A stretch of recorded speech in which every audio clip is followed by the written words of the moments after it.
J'ai l'impression que personne me comprend. Que y a que moi qui souffre et tout le monde s'en fout. Les autres ont toujours l'air plus heureux que moi. Je ressens comme un vide à l'intérieur et... Parfois, je crois vraiment que je me déteste. Je sais que c'est peut-être dans ma tête, mais... Je me sens seul. Je vois. Dites-moi... C'est votre première prise de sang, non ?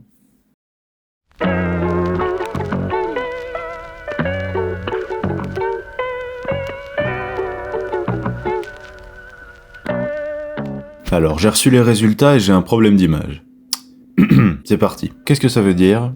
Bon, déjà, on dit tous qu'on se sent seul, mais en réalité, on veut dire qu'on se sent unique. Pour illustrer plus concrètement, tu vois les deux mecs là, ils ont l'air pareils. Bah, il y a une différence entre les deux. Le mec à gauche, il sait que t'es là, et le mec à droite, il sait que tu le regardes. Ça paraît peut-être un détail, mais ça fait une grosse différence. Quand t'as un problème d'image, tes pronoms sont moi-je. Je trouve intéressant d'en parler parce qu'il y a une vraie pandémie en ce moment et je m'inclus dedans. C'est ce qu'on appelle le syndrome du personnage principal. Tu vois ta vie comme une sitcom dont t'es le héros et tous tes proches sont des figurants.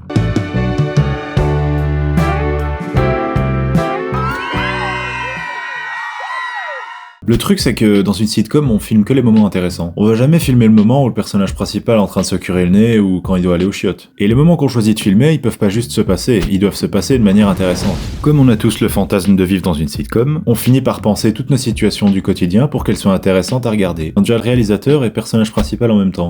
On n'arrête pas de vivre pour des caméras qu'on s'invente soi-même. Elles sont présentes dans toutes les situations du quotidien. C'est cette caméra qui te pousse à réenregistrer un message vocal 5 fois parce que t'as pas ri suffisamment bien. Ah, celui-là, je te jure que quand tu prends du recul, ça fait mal. Perso, ça m'est déjà arrivé de me retrouver à une soirée après avoir fantasmé toutes les soirées que j'avais vues dans des films ou dans des séries. Du coup, j'étais juste en train de bêtement vivre l'instant présent et puis je me suis rendu compte que je m'amusais pas assez bien. Alors j'ai imaginé la caméra à côté de moi et je me suis amusé mieux. C'est un peu le même délire que quand t'es posé quelque part et puis il y a une fille qui te plaît qui passe. Du coup, t'adoptes une méga attitude de beau gosse, comme ça si jamais elle croise ton regard par hasard, t'es pas juste un mec assis là, t'es... un mec assis là. Une autre fois, j'étais en train de marcher dans la rue et puis je me disais que ça faisait un petit moment que la caméra avait pas grand chose d'intéressant à filmer là. Alors j'ai regardé autour de moi pour trouver un truc à faire et rendre l'action plus intéressante. J'ai vu une boulangerie et je me suis dit, vas-y, je m'en bats les couilles, on a qu'une vie, je prends un pain au chocolat. Waouh! Comme si quelqu'un, quelque part, en avait quelque chose à foutre. Il va acheter un truc. Je sais pas. Mais non! C'est quand même super con comme principe quand tu y réfléchis. T'essayes de créer des plot twists à ta propre vie. Quand j'ai fini de manger mon pain au chocolat un peu trop sec et dont j'avais absolument pas envie, je me suis quand même dit que notre rapport au réel avait pas mal évolué avec le temps. Quand tu y réfléchis bien, au début, on faisait des films à l'image de nos vies, et là maintenant, on fait nos vies à l'image des films. C'est peut-être un moyen qu'on a trouvé pour échapper à la réalité, raconter des histoires moins ennuyeuses ou moins tristes. C'est dans des moments comme ça où j'ai l'impression que ma série est nulle, que je repense à l'autre con. L'autre con, c'est ce figurant de ta série qui était juste une personne à la base, et puis pour une raison ou une autre, c'est devenu l'autre con. C'est un mec que tu détestes, que tu sais même plus pourquoi tu détestes à force. C'est le gars qui devient le visage de toutes tes frustrations. Genre par exemple, t'es en train de faire une méga insomnie et ton cerveau décide de repasser cette bonne vieille compile des meilleurs moments de ta vie. Genre cette fois où t'avais dit maman en classe au lieu de madame et qu'on s'est foutu de ta gueule pendant 2 ans. La fois où t'as fait signe à cette fille qui te faisait signe alors qu'elle te faisait pas signe et qu'il était trop tard pour faire comme si tu te grattais les cheveux. Ou la fois où t'essayais de t'intégrer dans un nouveau groupe de potes, donc t'as raconté une blague, personne a rigolé et c'est pas parce qu'ils avaient pas compris. Et en plus, y a l'autre con là. L'autre con, c'est cette personne que t'adores détester finalement. T'adores le détester, et c'est comme une drogue. C'est celui qui devient le sujet principal de tes conversations drama, parce qu'on est d'accord que l'un des trucs les plus kiffants, c'est de discuter de quelqu'un que t'aimes pas avec d'autres gens qui l'aiment pas non plus. La règle, c'est qu'on a tous un lot de con et qu'on est tous le lot de con de quelqu'un. C'est comme ça. Que ça vous plaise ou non, vous êtes le sujet principal de beaucoup de conversations qui portent sur le fait que vous êtes l'autre con. Ou l'autre conne. Mais du coup, c'est un peu comme s'il était toujours là avec toi. Genre par exemple, j'étais posé, en train de rien faire de très intéressant. Je scrollais sur mon téléphone et j'ai vu que l'autre con était en vacances. Du coup, je me suis dit 2 choses. Déjà que ça fait un moment que j'aurais dû le supprimer de mes amis Facebook, mais je suis un camé, donc j'adore avoir de nouvelles histoires à raconter sur lui. Et ensuite, je me suis dit un truc horrible. Sa vie a l'air tellement plus intéressante que la mienne. Mais là, c'est sûr que la caméra, elle est sur lui. Attends, mais si ça se trouve, c'est lui le personnage principal. Et moi, je suis un figurant. Oh putain. En fait, il faut essayer de faire en sorte de plus parler de l'autre con, même si c'est un peu kiffant. S'il disparaît de tes mots, il finira par disparaître de tes pensées, disparaître de tes insomnies, et tes frustrations auront plus visage insupportable. Donc tu seras peut-être moins focalisé dessus. De manière générale, on est trop focalisé sur les autres en fait. Quand tu prends un risque et que t'achètes un nouveau t-shirt, tu l'essayes et que tu vas marcher dehors, tu vas te mettre à regarder tout le monde pour savoir si eux ils te regardent. Le truc c'est que, si tu regardes tout le monde, forcément ils vont te regarder. Du coup, tu vas rentrer et tu vas te dire « Putain voilà, je le savais, c'est un t-shirt de merde, y a tout le monde qui m'a regardé aujourd'hui. » Et si quelqu'un rentre dans la pièce pour tenter de te dire « Mec, peut-être que c'est toi qui t'imagines des trucs, non ?» Ouais. Ou alors, il me regardait. Ah, la mauvaise foi. C'est souvent le festival du ou alors. Proche cousin du et si, il est redoutable. Parce qu'à chaque fois que tu le sors, tout devient possible en fait. C'est gagné. Si tu tombes quand même sur une bonne âme qui va faire l'effort de parler avec toi, ça va aller que dans un sens. De son côté, il va essayer de te renvoyer la balle avec des bons arguments, alors que toi, t'es même pas en train de jouer. T'es obsédé par le regard des autres qui ne te regardent même pas. On pourrait croire que quand tu marches dans la rue et que tu regardes en direction des autres, t'es vraiment concerné par ce qu'ils pensent. Mais en fait, c'est pas les autres que tu regardes. T'es en train de te regarder toi à travers leurs yeux. C'est comme un miroir. Si t'as autant un problème d'image, c'est à cause de ton ego. Ça aussi c'est un mot plutôt à la mode. Pour moi, ton ego, c'est un peu comme ton chien. Dans le sens où il t'adore, il est très envahissant, et il va grogner au moindre truc qui a l'air de te vouloir du mal. Pouah, gros, t'as bien repris, hein. Des pecs, t'as bien pris des pecs.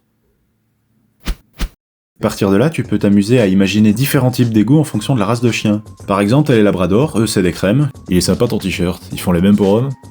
T'es con. J'ai oublié la nappe pour le pique-nique, mais c'est pas grave, on prendra ta chemise. Elle a quoi, elle est très bien ma chemise. Mais t'as aussi les pitbulls, ceux-là il faut pas trop les faire chier. On croit toujours à tort que nos égos fonctionnent de la même manière. Sauf que tous les chiens sont différents. Par exemple, on a le chihuahua. Alors celui-là, il a une toute petite estime de lui, mais il va faire beaucoup de bruit pour te faire croire le contraire. Quoi? Oh bah je t'emmerde. Le labrador, c'est le chill guy dont on a déjà parlé. Le caniche, beaucoup trop fier pour entendre les rageux. Ensuite, t'as les Rottweiler ou les Doberman. Alors ceux-là, ils me fument de rire parce que tout est dans l'aspect. Ils vont tout faire pour avoir une aura de fou. Ça m'a toujours fait rire les mecs qui essayent à fond d'avoir l'air bresson tout le temps. À chaque regard, il essaye de te faire comprendre que... Lui, tu sais pas où il a grandi, lui. Il a peut-être grandi dans un lieu où toi, t'aurais pas envie de grandir. Peut-être qu'il a vu des choses que toi, t'aurais pas voulu voir. Trop dark. Le husky, alors celui-là, je m'identifie un peu plus. C'est une vraie drama queen. Il peut pas la fermer 2 minutes. Mais comment tu peux me dire ça? Tu te rends pas compte de l'impact émotionnel, les conséquences. Franchement, ça me fait mal. Tu me dégoûtes. Je te pensais pas comme ça, mec. C'est vraiment dommage que ça doive se passer comme ça. C'était une belle amitié, on aura construit pas mal de choses, mais bon, certains peuvent décider que ça a fait son temps. Tu sais quoi, je suis pas triste, je suis juste déçu. Je mettais beaucoup d'espoir, mais je me suis encore trompé, je suis définitivement seul. Parce que quand c'est seul, hein. Je t'en veux pas, c'est à moi que j'en veux, c'est un peu ma faute finalement, de faire confiance aveuglément à des gens comme ça. C'est mon fardeau pour la vie. Et enfin, t'as lui, il est gentil.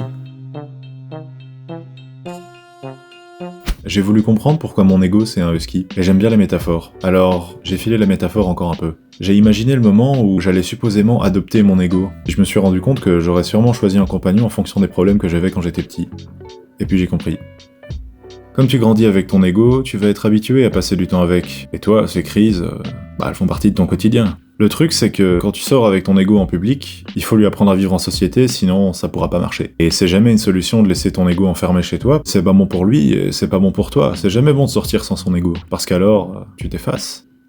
Non, la bonne chose à faire, c'est de passer du temps avec ton ego, d'apprendre à connaître ses fonctionnements, et le discipliner face au tracas du quotidien. De toute façon, si tu le laisses enfermer chez toi, quand tu vas inviter quelqu'un dans ton intimité, il va se rendre compte que t'as un gros problème d'ego. Comme j'ai dit plus tôt, on a tendance à considérer les choses de son point de vue à soi. Donc on va quasiment jamais avoir le réflexe d'éduquer son ego, mais par contre on va passer beaucoup de temps à faire remarquer aux autres que le leur est pas bien élevé.